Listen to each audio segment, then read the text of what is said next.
संकेतों के साथ कर लेते हैं। विदेशी बाजार से इस वक्त संकेत अच्छे आ रहे हैं। एशियाई बाजार की अच्छी शुरुआत आप देख पाएंगे। एसजीएक्स निफ्टी में करीब 100 अंकों की बढ़त फिलहाल नजर आ रही है। 17,700 के पार 17,740 के आसपास एसजीएक्स निफ्टी में आप ट्रेड देखेंगे। 100 अंकों के ऊपर करीब आधे % के ऊपर की बढ़त यहां पर आप देख पाएंगे। वहीं जापान के बाजार निक्केई में भी 2% का उछाल इस वक्त देखने को मिल रहा है और कॉस्पी में भी बढ़त के साथ ही ट्रेंड दिख रहा है।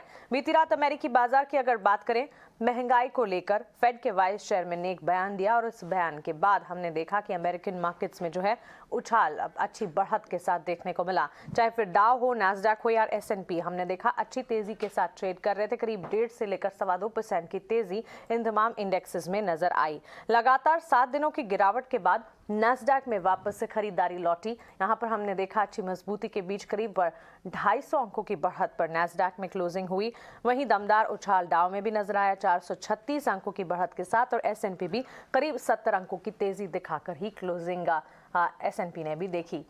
कमोडिटी मार्केट्स की अगर बात करें, ब्रेंट क्रूड $90 प्रति बैरल, पहली बार ऐसा हो रहा है 8 फरवरी 2022 के बाद कि $90 पर बैरल के लेवल्स जो हैं ब्रेंट क्रूड ने छुए हैं। 7 महीनों के निचले स्तर पर कच्चा तेल पहुंचता हुआ दिखा है। आइए ग्लोबल सेटअप को विस्तार से जानते हैं और सारे के सारे इंडिकेशंस और ट्रिगर्स लेकर पूजा त्रिपाठी हमारे साथ जुड़ गई हैं।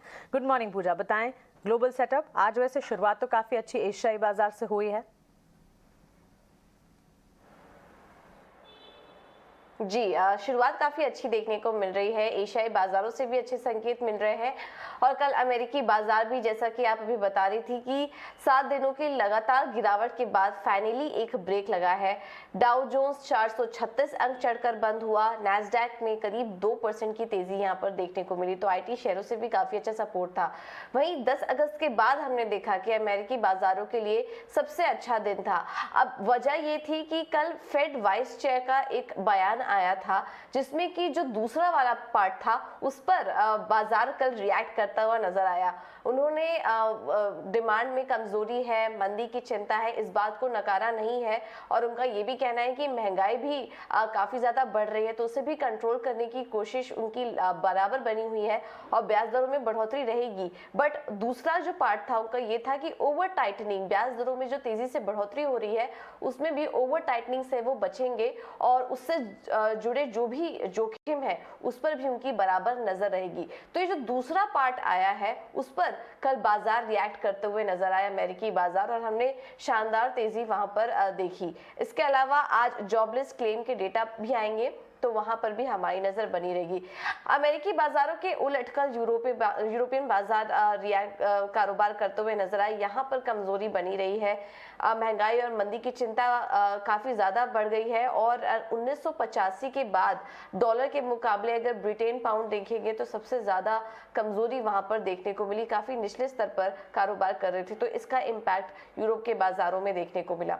लेकिन बाकी सारे फैक्टर्स पर नजर डालेंगे तो कच्चे तेल में गिरावट देखी गई मानसी, और जैसा कि आप बता भी रही थी कि 90 का जो लेवल है अब वो भी तोड़ दिया है और 7 महीने के निचले स्तर पर आ चुका है। जब से रूस यूक्रेन वॉर छिड़ा था उसके बाद से अगर कंपेयर करेंगे तो अब तक के सबसे लोएस्ट लेवल कच्चे तेल में इस वक्त देखने को मिल रहे हैं। यहाँ पर भी काफी सारे फैक्टर्स हैं। एक तो मांग में कमी है, मंदी की चिंता बराबर बरकरार है और चाइना से भी खराब ट्रेड के डेटा देखने को मिल रहे हैं, तो उन सब का असर इस वक्त कच्चे तेल में दिखाई दे रहा है। हालांकि भारतीय बाजारों के लिए ये पॉजिटिव है और आज इस पर कुछ स्टॉक्स रिएक्ट करते हुए भी नजर आएंगे।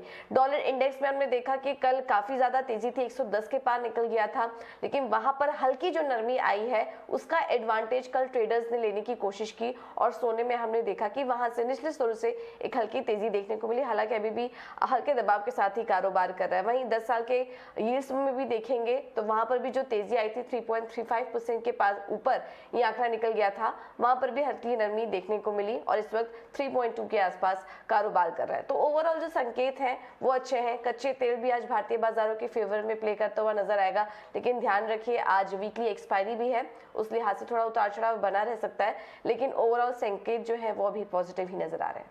बिल्कुल पूजा, शुक्रिया ये ग्लोबल अपडेट हमें बताने के लिए। ऑफ कोर्स वीकली एक्सपायरी है तो वॉलेटाइल सेशन नजर आ सकता है और कल की क्लोजिंग भी अगर आप देखेंगे बैंक निफ्टी में कमजोरी हावी होती हुई लगातार 2 ट्रेडिंग सेशन से टूवर्ड्स क्लोजिंग हम देख रहे हैं, तो एक इम्पैक्ट और उतार चढ़ाव आज नजर आ सकता है। लेकिन सेंटिमेंट्स इस वक्त तो विदेशी बाजार से हर लिहाज से पॉजिटिव आ रहे हैं। कच्चे तेल की चाल भी भारतीय बाजार के हक में है और FIIs की कैश मार्केट में भी खरीदारी आई है।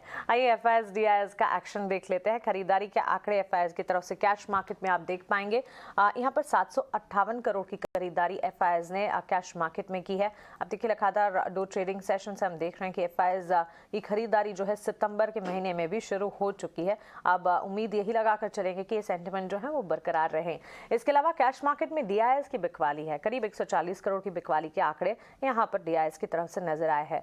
वायदा बाजार अगर देखेंगे इंडेक्स फ्यूचर्स में करीब 71 करोड़ की बिकवाली है FIIs की और इंडेक्स ऑप्शंस में 2028 करोड़ की खरीदारी FIIs की तरफ से आती हुई दिख रही है। तो sentiments all in all positive, global setup अच्छा, FIIs की कैश मार्केट में खरीदारी को हम ध्यान में रखते हैं और आगे बढ़ते और चलते हैं ओपियो